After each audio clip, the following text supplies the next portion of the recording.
Je crois que le problème de contraception est un problème en principe de couple, mais le mari ou le compagnon est le grand absent là-dedans. Jamais. Pourquoi?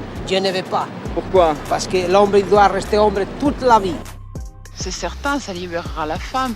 Seulement jusqu'à quel point ça la libérera? Faudrait pas que ça la libère trop non plus parce que... La femme supporte tout. Elle supporte la grossesse, l'allaitement, les appareils, soit stérilets, soit PCR, la ligature des trompes, la pilule. Et elle supporte la souffrance de l'accouchement. Et il faudrait qu'elle supporte la souffrance de l'avortement. Et ces messieurs sont bien tranquilles. N'existe-t-il encore rien pour les hommes? N'existe-t-il encore rien pour les hommes? Une question qui se posait donc déjà dans les années 70. 50 ans après, on en est où de la contraception masculine? Qu'est-ce qui existe? Comment ça fonctionne? Comment on le vit au quotidien? Pourquoi c'est si peu développé? Quels enjeux sociaux et politiques ça soulève? C'est à toutes ces questions que cette enquête tentera de répondre à travers une série de 5 podcasts. Une dernière précision avant de commencer, le terme contraception masculine peut invisibiliser les personnes à pénis n'étant pas des hommes. Cependant, cette expression est celle employée par tous les acteurs et les actrices rencontrés, des associations aux usagers en passant par les scientifiques. On a commencé à le comprendre au cours des 3 premiers épisodes de ce podcast, mais la contraception masculine est plus qu'un choix pratique et personnel. Il soulève des enjeux sociaux, politiques et même philosophiques. Dans ce 4e épisode, nous essayons de comprendre ces enjeux avec Camille Froidevaux-Métry, philosophe féministe, professeure de sciences politiques et autrice, notamment de Un corps à soi, sorti aux éditions du Seuil en septembre 2021. Avant de rentrer dans le vif du sujet, il semble nécessaire de bien comprendre dans quelle approche se situe la philosophe. Elle parle de phénoménologie. Le féminisme phénoménologique, c'est une approche qui s'enracine d'abord dans la pensée de Beauvoir, puis notamment dans la pensée d'une autre philosophe qui s'appelle Iris Marianne Young. C'est une approche qui consiste à partir de l'expérience vécue de la corporéité, c'est-à-dire qu'on part du postulat qu'il n'y a pas de pensée désincarnée en quelque sorte, et que donc tout accès même au sens des choses est nécessairement incarné.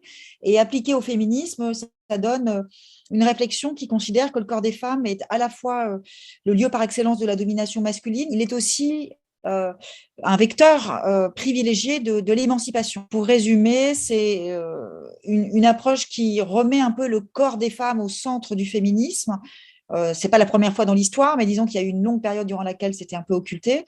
Et en le remettant au centre, c'est aussi une façon de considérer qu'il est à la fois le motif de bien des aliénations, mais qui peut être aussi vécu de façon positive, sous une forme de réappropriation. Revenons-en à la contraception. Pourquoi est-ce que ça fait partie des enjeux importants des luttes féministes? La conquête des droits procréatifs dans les années 70 a permis aux femmes de prendre le contrôle de leur corps procréateur, notamment avec la contraception, mais aussi le droit à l'avortement. Mais c'est quelque chose qui va bien au-delà, en fait, de la simple possibilité de pouvoir décider du moment d'une grossesse ou même de pouvoir décider de ne pas avoir d'enfant du tout. C'est quelque chose qui a à voir avec une transformation radicale de ce que c'est que d'être une femme. En l'occurrence, ça permet aux femmes de s'extirper du destin maternel qui était le leur jusque-là, c'est-à-dire le fait qu'elles subissaient des grossesses, qu'elles le veuillent ou non, et de pouvoir enfin devenir des hommes comme les autres, c'est-à-dire notamment d'investir massivement la société, le monde du travail et tout ça.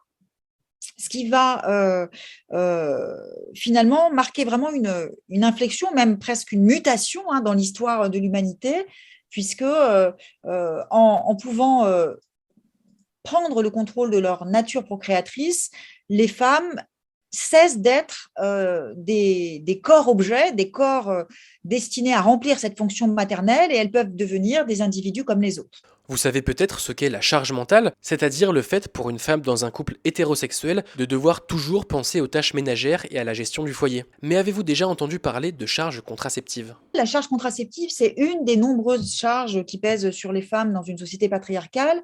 En l'occurrence, c'est la responsabilité qu'elles ont, elles seules, de réfléchir d'abord et de décider ensuite du moyen de contraception qu'elles vont utiliser pour donc ne pas tomber enceinte. C'est quelque chose qui renvoie en fait à cette a priori selon lequel les femmes seraient d'abord et avant tout des corps maternels. Et donc, même si elles sont en capacité de maîtriser cette capacité procréatrice, c'est encore et toujours elles qui doivent prendre en charge à la fois la réflexion, c'est-à-dire anticiper sur la contraception, et puis ensuite la charge, j'allais dire matérielle, hein, de se faire prescrire et d'acheter un moyen de contraception. Si vous étiez au courant de l'existence de la charge mentale, c'est peut-être parce que nous vivons actuellement dans une séquence féministe que Camille Froide-Vaumétry qualifie de bataille de l'intime. Cette séquence, elle a pour caractéristique de voir se développer toute une série de combats corporels dans le champ féministe qui ont trait aux dimensions les plus intimes de la vie des femmes et notamment aux dimensions à la fois sexuelles et procréatrices. Ce qu'elle a de particulier, cette séquence, c'est que je crois, elle implique pour la première fois dans l'histoire du féminisme les hommes de façon tout à fait flagrante, hein, puisqu'il s'agit essentiellement de la vie amoureuse et sexuelle des femmes. On comprend bien que les hommes ont quelque chose à faire avec ça.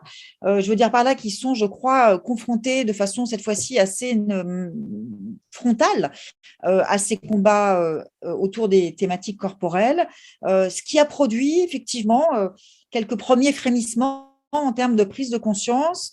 D'abord, une forme de réflexion sur la façon dont les hommes pourraient concrètement s'impliquer aux côtés des féministes pour accompagner cette dynamique, mais aussi des réflexions sur ce qu'ils pourraient faire de façon beaucoup plus quotidienne pour essayer de changer un peu les choses. Et parmi ces éléments, il y a la prise de conscience de cette charge contraceptive qui pèse sur les femmes. Je parle de frémissement parce que c'est encore tout à fait, disons, superficiel d'une certaine façon, mais il y a quand même quelques signaux qui sont assez encourageants. Camille Froide-Vaumétry explique que le fait qu'un homme se contracepte est totalement contre-intuitif par rapport à la définition patriarcale de ce qu'est une existence masculine. Dans une perspective patriarcale, les hommes considèrent les femmes sous leurs deux dimensions, on va dire, sexuelle et maternelle, et ils les considèrent dans un rapport, on peut dire, d'une certaine forme de, je force un peu le trait, hein, mais c'est quand même de cela dont il s'agit, d'instrumentalisation.